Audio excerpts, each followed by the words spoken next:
आप देख रहे हैं उत्तराखंड का नंबर 1 डिजिटल चैनल उत्तराखंड खबर। नमस्कार, उत्तराखंड खबर में आपका स्वागत है। मैं आपके साथ प्रियंका रावत। चलिए देखते हैं कौन सी रही आज की तमाम बड़ी खबरें। उत्तराखंड की जानी मानी कलाकारा जिन्होंने उत्तराखंड के कल्चर को बढ़ाने के लिए अपना महत्वपूर्ण योगदान दिया और देती आ रही हैं, लेकिन बीते कुछ समय में उनके साथ कुछ ऐसा घटित हो गया कि वह एक गंभीर बीमारी की शिकार हो गई। जानिए इन दिनों में उन्होंने कैसे अपने आप को संभाला और क्या कुछ सहा इस दौरान। आइए जानते हैं रचना रावत के साथ इस रिपोर्ट में। हौसले बुलंद हो तो हर मुसीबतें पार हो जाती है। यही हौसले हैं जो जिंदगी को जीना सिखाते हैं। नमस्कार, मैं रचना रावत, उत्तराखंड खबर में आपका स्वागत है। और आज हम ऐसी शख्सियत से आपकी मुलाकात करा रहे हैं जो किसी परिचय की मोहताज नहीं है। वह एक प्रेरणा बन चुकी है महिलाओं के लिए। तो आइए उन्हीं से सुनते हैं उनकी कहानी, उनकी जुबानी। तो मैम, बहुत बहुत स्वागत है आपका उत्तराखंड खबर में, और आप अपना परिचय दे दिए दर्शकों को। नमस्कार, मी छो गीता उनियाल, उत्तराखंड संस्कृति जगत में काम करूँ छो बहुत साल बटी। तो आप लोगों में ते बहुत प्यार दिया और मैं उत्तराखंड खबर को दिल से धन्यवाद करना चाहूँ कि उनमें ते यकमा बुलाई और मेरी इंटरव्यू लेना चिन। और सबसे पहले मैं ये भी बताना चाहूँ कि मैं ये इंटरव्यू जो थी थोड़ा सा हिंदी में भी दिलूँ कि लेकिन आज जो मैं यकमा आई छो और जो मकसद छे वो मैं चाहूँ छो कि उत्तराखंड से लेके विदेशों देश विदेश तक मेरी जो बात छे वो पहुँचे। तो सभी को बहुत बहुत धन्यवाद। मैम, आपको इतनी गंभीर बीमारी लग गई थी और कोई होता तो मतलब शायद ही उसके पैरों तले जमीन खिसक जाती, पर आपने इस सब को कैसे मैनेज किया? सबसे पहले तो मैं आपको बताना चाहती हूँ कि मुझे खुद अंदेशा नहीं था इस चीज़ का कि ऐसा कुछ हुआ है, क्योंकि मैं तो नॉर्मल अपनी लाइफ चल रही थी। उत्तराखंड संस्कृति के लिए लगातार इतने सालों से काम कर रही हूँ, अभी भी कर ही रही थी। तो अचानक मुझे जब पता चला, क्योंकि लॉकडाउन लग गया था बीच में, तो काम वाम इतना नहीं था, तो सब लोग अपने घरों में थे। तो मुझे लगा कि हम लोगों को लगा कि नहीं यार, चलो थोड़ा फैमिली प्लानिंग कर लेते हैं। तो हम लोगों ने डिसाइड किया। तो मैं प्रेग्नेंट थी उस टाइम पे। तो उसके बाद जब मैं डेली रूटीन चेकअप कराती थी, तो उसमें मुझे डॉक्टर ने मतलब रिपोर्ट टेस्ट वेस्ट करवाए थोड़े, तो उसमें मुझे पता चला कि मुझे ये चीज़ प्रॉब्लम हो गई है। तो उस टाइम तो खैर मेरे लिए बहुत ही बड़ी समस्या और बहुत ही इतना जैसे होता है कि एक मेरे पैरों तले जमीन खिसकना जो आप बोल रहे हो वही हो गया था मेरे साथ, क्योंकि मैंने कभी सोचा नहीं था और ना ही कोई भी कलाकार या कोई भी इंसान अपने लिए ऐसा नहीं सोच सकता, क्योंकि एक वो अलग ही रास्ते पे जा रहा होता है। क्योंकि एक प्लान की बेबी आएगा, ये आएगा, मेरा तो अलग रूट था। लेकिन ये है कि जब ये सब हुआ तो बहुत ही बड़ा सदमा लगा, बहुत ही बड़ा झटका लगा। तो बस ये है कि जब डॉक्टर्स ने बताया तो मैंने इस चीज़ को थोड़ा स्वीकारा, क्योंकि मैं आपको बताना चाहती हूँ कि मेरी जो दीदी हैं बड़ी, उनको भी ये प्रॉब्लम हो गई थी आज से 5-6 साल पहले। तो ये है कि उनके साथ हम लोग जाते रहते थे हॉस्पिटल वगैरह, जब उनका चेकअप वगैरह होता था। तो मैंने ये चीज़ें अपने बहुत करीब से देखी, अपने घर में फैमिली में देखी है ये चीज़ें। तो मुझे थोड़ा सा ये था कि हाँ, मेरी दीदी लोगों ने भी मुझे काफ़ी हिम्मत दी कि नहीं यार, ऐसा नहीं है, आप मतलब अपने आप को संभालो। मतलब दुख तो किसे नहीं होता है, क्योंकि मैं एक बहुत ही अलग फील्ड से थी, एक उत्तराखंड इंडस्ट्री और एक लड़की मतलब हीरोइन लगा लो कि मतलब एक ब्यूटी से रिलेटेड ऐसी फील्ड से थी कि जहाँ पे मुझे खूबसूरत दिखना है और मुझे अपने मतलब हर चीज़ से मुझे निखारना है। अपना काम में निरंतर काम कर रही थी और एक ऐसी जगह पे थी कि मैंने फिल्म करी थी उस टाइम पे। मैंने खैरी का दिन फिल्म है जो मेरी उसका शूट हुआ था, एज अ लीड एक्ट्रेस मैंने वो फिल्म करी थी। तो उसके बाद अचानक मेरे साथ ये सब हुआ, तो मेरे लिए सोचो मैं यहाँ आ गई। क्यों? क्योंकि मेरे साथ आपको पता है कि कैंसर में क्या होता है, इसमें तो बहुत ही ज़्यादा प्रॉब्लम हो जाती है कि एक तो कोई बीमारी होती है तो उसमें ये होता है कि चलो हाथ टूट गया, ये हो गया, वो हो गया। लेकिन इसमें ऐसा होता है कि आपके पूरा मतलब बॉडी का पूरा आपका हुलिया जो होता है वो पूरा चेंज हो जाता है। तो मेरे साथ भी ऐसा ही हुआ था। तो सबसे ज़्यादा दुख मुझे इसी चीज़ को हुआ था कि मतलब मैं काम कैसे करूँगी या मैं सुंदर कैसे दिखूँगी, क्योंकि मेरे इसमें ये था कि मेरे हेयर पूरे हट गए थे, मेरे आईब्रोज हट गए थे पूरे। और साथ के साथ में एक और चीज़ लेके चल रही थी कि मैं प्रेग्नेंट थी। ऊपर से डॉक्टर्स ने मुझे बोल दिया था कि आप मतलब प्रेग्नेंट हो, आपको तो बहुत खतरा है, आप अपने आप को संभालो, जो भी होगा भगवान के ऊपर, भगवान के भरोसे होगा। लेकिन ये है कि मेरी जो जनता है जिन्होंने मुझे आज तक इतना प्यार दिया है, उन लोगों ने मुझे बहुत हौसला दिया, बहुत हिम्मत दी। मैंने खुद अपने लिए हिम्मत जुटाई। सबसे पहले हम लोग क्या होता है कि हम अपने लिए खुद के लिए हिम्मत जुटाते तो तब हमारे लिए कोई हेल्प करता है मतलब। तो मैंने अपने लिए खुद हेल्प करी, अपने लिए खुद हिम्मत जुटाई, क्योंकि मेरे साथ मेरा परिवार, मेरी फैमिली, मेरे जो पेट में पल रहा था बच्चा, मेरा ध्यान मतलब उस चीज़ में था कि नहीं यार मुझे सही होना है, मुझे ठीक होना है, मुझे अच्छे से मतलब सब चीज़ें मैं मैनेज करूँ ये चीज़ें। तो बहुत सारी चीज़ें थी माइंड में, घबराना नहीं है, क्योंकि अगर हम लोग किसी भी चीज़ के लिए मतलब घबरा जाते हैं तो वो चीज़ हम लोग और भी ज़्यादा कमज़ोर हो जाती है, मतलब घबराहट जो होती है हमें कमज़ोर बना देती है। तो बस मैंने घबराई नहीं, मैंने हिम्मत रखी, क्योंकि अगर मैं कमज़ोर पड़ जाती तो मेरा परिवार कमज़ोर पड़ जाता, मैं टूट जाती तो वो लोग टूट जाते, मेरा बच्चा है छोटा। तो मुझे ये चीज़ें बहुत मतलब सोचती रही, हस्बैंड है, सब लोग, हम लोग, मैंने किसी को कभी इतना महसूस नहीं होने दिया, आज तक भी उन लोगों को ये महसूस नहीं होने दिया कि मुझे इतना कुछ था और मैं इतना कुछ झेल रही थी, क्योंकि देख रहे सब थे, लेकिन अगर मेरे चेहरे पे खुशी है, मेरे चेहरे पे मुस्कान है, तो उनको मेरा जो चीज़ें मैं सह रही हूँ, जो वो तो मैंने सहनी ही है हमेशा। उस टाइम पे भी मैंने सहनी थी, उस टाइम पे भी मैंने कष्ट झेलना ही था, लेकिन अगर मैं वही चीज़ मैं दुख मना के, रो के और परेशान होके झेलती तब भी मुझे झेलनी थी। लेकिन मैंने कहा जब ये चीज़ें झेलनी है, भगवान की मर्जी के आगे कुछ नहीं है, जो उन्होंने सोचा है, जो उन्होंने कहा है, मतलब मन में ये है कि बस जो भगवान करेंगे उनकी मर्जी जो होगी, और हम अगर अच्छा करते हैं, हम एक अच्छे इंसान हैं, तो हमारे साथ भगवान कभी बुरा नहीं करेगा। तो मैं भी अच्छे बस उसी भगवान का नाम लेकर कि जो होगा अच्छा होगा, जो चीज़ होगी उसे मैं स्वीकार करूँगी, अच्छा बुरा जो भी होगा। तो बस मैं उस पर रही और आज आपके सामने हूँ।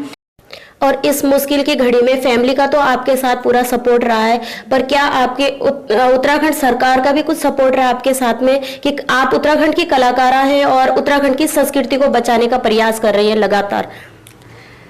ये तो आपने ऐसा सवाल पूछ लिया है कि मैं क्या बोलूँ क्या ना बोलूँ, क्योंकि मैं खुद इतने सालों से उत्तराखंड इंडस्ट्री के लिए काम कर रही हूँ। मुझे जब मेरे साथ ये दिक्कत नहीं हुई थी ना, तो मैं ये सोचती थी कि कभी फ्यूचर में कभी हमारे साथ कुछ हुआ। कई बार हम सुनते थे कि इस कलाकार को ऐसा हो गया, उस कलाकार को ऐसा हो गया। मैं सोचती थी कि यार फ्यूचर में कभी मेरे साथ कुछ ऐसा होगा बाई चांस, तो मैंने कहा 36 लोग खड़े हो जाएंगे मेरे लिए, पूरी उत्तराखंड इंडस्ट्री खड़ी हो जाएगी मेरे लिए, सरकार से हर जगह से मतलब मेरे लिए लोग खड़े हो जाएंगे। लेकिन मैं बहुत निराश हूँ इस चीज़ के लिए, क्योंकि बोलना आसान है कि आपको कुछ हेल्प चाहिए, आपको कुछ हेल्प चाहिए, ऐसा मुझे बोला कई लोगों ने, ऐसा नहीं कि मैं नहीं बोल रही हूँ, बोला मुझे। लेकिन एक होता है ना कलाकार, क्योंकि मैं खुद का एक कलाकार हूँ, और जो मुझे बोल रहा है कि मैं आपकी कुछ हेल्प कर सकता हूँ तो आप बताइए, वो भी एक कलाकार है ना। लेकिन ये है कि कलाकार के लिए चंदा इकट्ठा करना एक मकसद नहीं है। कलाकार का जो हक बनता है कि यार उसको किसी भी तरह से दिक्कत हो, परेशानी हो, तो उसके लिए कुछ बीमा योजना होनी चाहिए, इस तरह से होनी चाहिए ताकि उसको कुछ हो गया या कुछ कभी भी ऐसे कुछ दिक्कत होती है तो उसके लिए पहले से ही ऐसा प्लान होना चाहिए सरकार की तरफ से, कि ताकि कलाकार निश्चिंत रहे कि मैं अगर हूँ नहीं हूँ तो मेरी फैमिली सेफ है, मेरे बच्चे सेफ है अगर मेरे साथ कुछ होता है। क्योंकि कलाकारी, आपको पता है कि कलाकारी जो लाइन है उसमें इतना पैसा नहीं है। हम लोग चकाचौंध वाली दुनिया में है, हम लोग काम कर रहे हैं, अच्छा सब कुछ कर रहे हैं, लेकिन यहाँ पे पैसा इतना नहीं है। उत्तराखंड इंडस्ट्री में खास तौर पे इतना पैसा नहीं है। और यहाँ पे हम लोग, और जिस दौर पे हमने शुरू करा था काम करना आज से 20 साल पहले, उस टाइम तो हम लोग ऐसे ही करते थे, बस कई बार फ्री में काम कर लिया, ऐसे कर लिया, बस हम लोगों को नाम कमाने की एक होड़ थी कि हमें नाम कमाना है, बस अपने उत्तराखंड संस्कृति का नाम रोशन करना है। करा हम लोगों ने और निरंतर काम करा, और जिस टाइम हमारा कमाने का टाइम आया था उस टाइम पे ये देखो, उस टाइम पे ये सिचुएशन है कि मतलब आप खुद ही जानते हो कि उत्तराखंड इंडस्ट्री का क्या हाल है। और बस मैं इस बारे में क्या बोलूँ कि किसी ने कोई ऐसा वो नहीं करा है, और मैं बहुत निराश हूँ इस चीज़ से। और मैं खास तौर पे मैं कलाकार होने के बाद, मैं कलाकार जितने भी उत्तराखंड इंडस्ट्री में हैं और जो नए बच्चे यहाँ पे कलाकारी करने की सोच रहे हैं या सोच रहे हैं मैं यहाँ पर अपना फ्यूचर बनाऊँ, वो लोग प्लीज़ अपना पहले से ही सेफ, हर चीज़ें सेफ रखें, अपने लिए लाइफ के लिए सिक्योर सब चीज़ें रखें। एक अलग से इस इंडस्ट्री के अलावा आप और भी अपने लिए बिजनेस या जो भी आप काम करें उसका मतलब एक निश्चित अपने लिए रखें कि नहीं, अगर मेरे साथ भविष्य में ऐसा होता है, कुछ भी कभी कोई दिक्कत होती है, तो आपके लिए कोई ऐसी प्लान हो कि आप अपने आप को सेफ रख सके, अपनी फैमिली को सेफ रख सके। क्योंकि मैंने खुद इतना उत्तराखंड इंडस्ट्री को इतने साल दिए, इतना काम किया मैंने यहाँ पे, लेकिन ये है कि आज तक कोई खड़ा नहीं हुआ ऐसे मेरे सामने कि जो ठीक है। मैंने तो खुद आयुष्मान योजना मैंने करी हुई थी, तो मैं उस वजह से उसका हम लोगों को थोड़ा सा ये वो था, फैमिली से मेरा सपोर्ट था, फैमिली का पूरा सपोर्ट था। लेकिन ये है कि निराशा तो हुई है, काफ़ी निराशा हुई है। आयुष्मान योजना तो हर किसी के लिए, पर आपके लिए कोई स्पेशल कुछ रहा क्या इसमें? नहीं, ऐसा कुछ नहीं रहा। मैं खुद कह रही हूँ कि अगर बाई चांस ये चीज नहीं होती मेरे साथ तो शायद भाई मेरे बस की नहीं थी कि इलाज कराना, अपना इलाज कराना, क्योंकि होता ही है भाई एक कलाकार, आप खुद जानते हो कि कैंसर ट्रीटमेंट स्टार्टिंग से लगा लो कि मतलब जब इतना खर्चा है, इस ऑपरेशन हो गया, रेडिएशंस हो गए, कीमोथेरेपीज हो गई है, ऊपर से वो चीज़ें झेलना, ऊपर से इतनी दवाइयाँ बाहर से मतलब लेना, और वो सब चीज़ें, वो तो खैर प्राइवेट, हम लोगों का प्राइवेट ही चला दवाइयों का, इसमें नहीं था, सिर्फ इसमें वो था ऑपरेशन और जो ट्रीटमेंट हुआ। बाकी तो अभी भी मेरी दवाइयाँ चल ही रही हैं, अभी भी निरंतर मैं खाती रहती हूँ, महीने के कई मेरे अभी सालों साल खानी है, वो तो जिंदगी भर खानी है। लेकिन ये कि हम किसी के सामने ये चीज़ें नहीं बोल सकते ना, हमें कलाकार। लेकिन मैं ये सजेशन देना चाहती हूँ कि भाई मैंने तो खुद सोचा था कि मैं अपने बच्चों को बोलूँगी कि नहीं आप फ्यूचर बनाइए, लेकिन मैं इतना होने के बाद तो मैं तो खुद चाहूँगी कि भाई मेरे बच्चा जो है वो किसी अलग फील्ड में भी मतलब वो अपना फ्यूचर बनाए। ठीक है, शौकिया इस चीज़ को हम कर सकते हैं, मतलब मैं अब ये चीज़ बोल सकती हूँ कि एक शौक है, शौक के लिए आप करिए, लेकिन इसके साथ साथ अपने रोजगार आप और भी कुछ देखिए।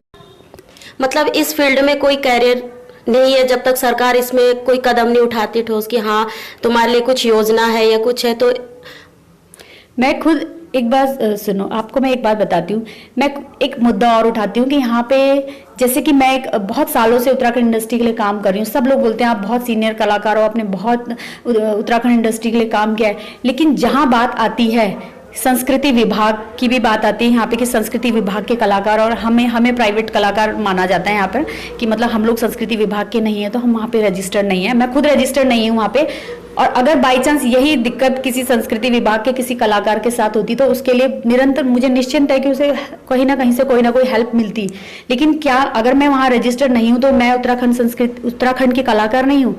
मैंने इतना काम करा है, एक अपना पर्सनल बेस पे मैं काम कर रही थी उत्तराखंड इंडस्ट्री के लिए, किसी संस्था से, किसी संस्कृति विभाग से नहीं जुड़ी हूँ, तो क्या मैं एक कलाकार नहीं हूँ? यहाँ पे मेरे लिए कुछ वो नहीं है, कुछ सरकार की तरफ से कोई होना चाहिए कि चलो ठीक है उनके लिए भी हेल्प होती है, तो इन कलाकारों के लिए भी तो होनी चाहिए। हमने फिल्म करी है, मैंने इतनी फिल्में करी हैं उत्तराखंड इंडस्ट्री के लिए, फीचर फिल्में तो आपको पता ही होगा कि कितनी एक बड़ा लेवल हो गया। तो मैंने फीचर फिल्में करी हैं यहाँ पे, सीरीज फिल्में करी हैं, एल्बम्स करी हैं, तो फिर भी मतलब एक कलाकार के लिए थोड़ा सोचनीय विषय है ये। तो गाने से अपनी शुरुआत की है इसमें मैंने आज से 2002-03 की बात है, मैंने गढ़वाली एल्बम थी, क्योंकि मेरे को काफ़ी शौक था बचपन से, मैं अपने स्कूल में भी मतलब काफ़ी प्रोग्राम्स वगैरह करती थी, तो निरंतर मुझे बहुत शौक था, मुझे ऐसा लगता था मैं तो बड़े होकर एक हीरोइन ही बनूंगी, तो ये मन में था, तो बस प्रैक्टिस करती रहती थी, तो ऑडिशंस होते रहते थे, जाती रहती थी कई बार। लेकिन ये है कि एक एल्बम आई थी मौलियार तेरी गलोड़ी माँ, और तो उस एल्बम से मैंने शुरुआत करी थी, और काफ़ी मतलब ये है कि धीरे धीरे निरंतर फिर काम करती रही, काफ़ी एल्बम में करी। उत्तराखंड के मैंने मतलब सभी जितने भी सिंगर हैं यहाँ पे उत्तराखंड में, चाहे नरेंद्र सिंह नेगी जी हो गए, प्रीतम भटवाण जी हो गए, मीना दीदी हो गई, जितने भी उत्तराखंड इंडस्ट्री के सिंगर्स हैं मैं सबके साथ काम कर चुकी हूँ। फिल्में मैंने काफ़ी जो उत्तराखंड के जाने माने डायरेक्टर्स हैं सबके साथ किया। मैंने माधो सिंह भंडारी शो है 8 बार मतलब मैंने उसमें उदीना का कैरेक्टर किया है, और ऐसा नहीं है कि मतलब कोई नहीं जानता है, सब लोग जानते हैं, तो फिर भी मतलब एक कलाकार के साथ इतना कुछ हुआ, उसके बावजूद यहाँ पे मतलब कोई खड़ा नहीं हुआ या किसी ने कोई इस तरह से नहीं वो करा, तो वो थोड़ा सा लगता है बुरा कि अब ठीक है जितना हम लोगों ने अपना तन मन धन सब कुछ हमने इंडस्ट्री के लिए निछावर कर लिया था, तो अब मतलब उससे थोड़ा सा मन ये हो गया कि नहीं यार काम करेंगे, अपनी संस्कृति के लिए बढ़ावा देंगे, खूब काम करेंगे, सब कुछ करेंगे, लेकिन एक जो कसक दिल में रह गई है ना वो हमेशा के लिए रह गई है। एक क्वेश्चन आपसे कि सबके मन में ये है कि मिन्नी उनियाल और गीता उनियाल दोनों बहनें हैं, तो क्या ये सच है? ये तो सस्पेंस है वैसे तो, लेकिन ये है कि लोगों को अच्छा लगता है, लोग हमें पसंद करते हैं, बहुत पसंद करते हैं हम दोनों को, और उन्हें ऐसा लगता है कि हम लोग बहनें हैं। वैसे हम लोग दिल से बहनें हैं, और बाकी ये कि ठीक है आप लोग अगर चाहते हैं कि हम लोग आप लोगों को बताएं, हम लोगों ने वैसे कई बार क्लियर भी करा है कि हम लोग बहनें हैं, क्या हैं। कई लोग हमें बोलते हैं आप लोग देवरानी जिठानी हो, आप लोग सिस्टर हो, आप लोग क्या हो, मतलब कई लोगों के सवाल रहते हैं, और पर ये है कि हम लोग बहनें नहीं है, हम लोग फ्रेंड्स हैं, हम लोग बहुत अच्छी फ्रेंड्स हैं। और लेकिन ये है कि हम लोग रहते ऐसे हैं कि हम लोगों को सब लोग सोचते हैं कि आप लोग बहनें हैं, तो पर ये है कि ठीक है, जरूरी नहीं है खून का रिश्ता हो, दिल से रिश्ते जुड़े हुए जो होते हैं वो बहुत ही मजबूत होते हैं। तो हम लोग फ्रेंड्स हैं, बहुत अच्छे फ्रेंड्स हैं। आप इस बीमारी के बारे में, जो इससे जूझ रही है महिलाएं, उनको क्या संदेश देना चाहेंगे? हाँ, ये बहुत अच्छा सवाल है कि मतलब मैं खुद आपको बताऊंगी कि जब मैं हॉस्पिटल में थी तो मैंने ऐसे ऐसे लोग देखे हैं, ऐसे ऐसे मरीज देखे हैं कि जो पूरी तरह से अंदर से वो लोग टूट जाते हैं। उनको एक अंदर से मतलब ऐसा हो जाता है कि मतलब अब हमारा जीवन कुछ नहीं है, अब हम पता नहीं, अगर हमें ये बीमारी हो गई है तो अब हम बचते ही नहीं हैं। मतलब सबके माइंड में ये मेंटेलिटी रहती है कि अगर हमें ये बीमारी हो गई है तो हम नहीं बचेंगे। और ज़्यादातर ये रहता है कि हमें इस चीज़ से निकलने के लिए सबसे बड़ी बात जो है हमको अपना आत्मविश्वास, अपने आप को एक हिम्मत देना हमें खुद अपने लिए करना पड़ेगा। बाकी तो हमारी फैमिली हमारे साथ है तो वो बहुत अच्छी बात है, फैमिली का सपोर्ट बहुत ज़रूरी है। लेकिन आप अगर अपने आप सबसे पहले आप खुद खड़े होंगे, आपकी फैमिली आपको साथ देगी, तो आपको कोई बीमारी क्या कोई चीज़ नहीं छू सकती। और मेरे साथ ऐसा ही हुआ कि मैंने अपने आप को हमेशा पॉजिटिव रखा। मैंने कभी ये नहीं सोचा कि मुझे ये चीज़ हुई है। मैं जब मेरे आईब्रो हट गए थे, मैं एक बदसूरत लड़की जैसे दिखने लग गई थी। मुझे ऐसा लगता है कि अगर कोई और होता तो वो शायद पता नहीं वो वापस खड़ा हो पाता, नहीं हो पाता। लेकिन मैंने हमेशा हिम्मत रखी। मैं सुबह उठती थी, मैं सबसे पहले शीशा देखती थी, मैं कहती थी अच्छा मैं यहाँ से गंदी दिख रही हूँ, तो मैं उस चीज़ को ठीक कर दी थी कि नहीं यार ये चीज़ मुझे ऐसे करना है। मेरे बेटे ने मुझे कहा नहीं मम्मा आप अच्छे दिख रहे हो, आप ऐसे रहो। हस्बैंड ने मुझे, मतलब सब लोगों ने, फैमिली ने मुझे वो करा कि नहीं यार ऐसा कुछ नहीं है। तो मैं क्या करती थी, अपने आप को क्योंकि हम लोगों के लिए प्रेरणा है, तो हम जैसे अपने आप को पेश करेंगे तो वो चीज़ एक वो बन जाएगा। तो मेरे हस्बैंड भी मुझे कहते थे कि मैं कहती थी यार मेरे बाल हट गए तो ऐसा हो गया है, अब मैं कैसे वो करूँगी, बाहर जाना है ये। वो कहते थे आप अपना एक खुद का एक स्टाइल, आपको लोग फॉलो करते हैं तो आप अपना एक स्टाइल बनाओगे तो वो आपका एक स्टाइल हो जाएगा। तो मैं क्या करती थी कि अपने सर पे एक स्कार्फ जैसा मॉडर्नाइज स्कार्फ जैसा बांध देती थी कि मैं पूरा मार्केट घूमती थी, शॉपिंग करती थी, सब कुछ करा मैंने इस दौरान। मैं घूमती थी, फिरती थी, हर चीज़ एंजॉय करी मैंने। पर कभी किसी को ये महसूस, सामने वाले को कभी महसूस नहीं हुआ कि इस लड़की को ये बीमारी है और इसने इस तरह से कपड़ा बांधा है तो इसको ये बीमारी है इसलिए बांधा हुआ है। किसी ने कभी महसूस नहीं करा जब तक कि मैंने उन्हें खुद नहीं बताया कि। मैम बहुत बहुत शुक्रिया इतनी बातचीत करने के लिए। मैं उत्तराखंड खबर का दिल से धन्यवाद करना चाहती हूँ कि उन्होंने एक कलाकार की पीड़ा को समझा। और मैंने उन्हें नहीं बोला कि मुझे यहाँ पे इनवाइट करो, उन्होंने खुद मुझे इनवाइट करा। और उन्हें लगा कि एक कलाकार की जो बात है और एक ऐसी लेडी की जिसको इतना प्रॉब्लम है, उनकी बात लोगों तक पहुँचनी चाहिए। तो उन्होंने बहुत धन्यवाद करना चाहूँगी आप लोगों को कि आप लोगों ने मुझे एक प्रेरणा समझा और आप लोगों ने चाहा कि मेरे जो विचार हैं, मेरी जो बातें हैं और लोगों के लिए मैं प्रेरणा बनूँ, वो चीज़ आप सब तक शेयर हो। तो आपका दिल से धन्यवाद। तो कैसे विषम परिस्थितियों में गीता उनियाल ने अपने आप को संभाला? उत्तराखंड खबर के लिए रचना रावत। ऐसी तमाम बड़ी खबरों के लिए देखते रहिए उत्तराखंड खबर।